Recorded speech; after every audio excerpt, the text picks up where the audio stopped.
யூதாவின் ராஜாவாகிய அமத்சியா பத்தி வேதம் ஒரு காரியத்தை பதிவு செய்திருக்குது. யூதாவின் ராஜாவாகிய யோவாசின் குமாரன் அமத்சியா ராஜாவாகிறாரு.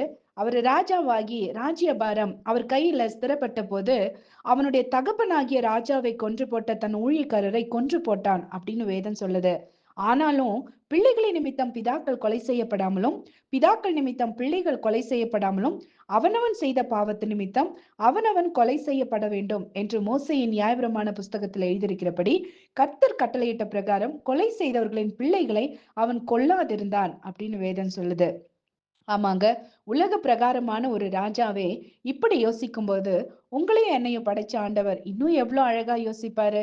உதாரணத்துக்கு சில நேரங்கள்ல நம்ம நினைக்கலாம், ஐயோ எங்க அம்மா இவ்ளோ தப்பான மனுஷியா இருக்காங்களே, அல்லது எங்க அப்பா ரொம்ப தப்பான மனுஷனா இருக்கிறாரே, இவர் செய்த தப்புனால நானும் பாதிக்கப்பட்டுருவேனோன்னு சொல்லி இந்த வார்த்தை கேட்டுட்டு இருக்கிற நீங்க ஒருவேளை பயந்திருக்கலாம். ஆனா பயப்படாதீங்க.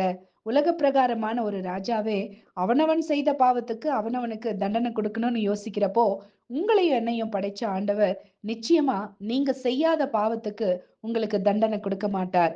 உங்களுக்காக ஆதரவா எப்பவுமே உங்க பக்கத்துல நிப்பாரு.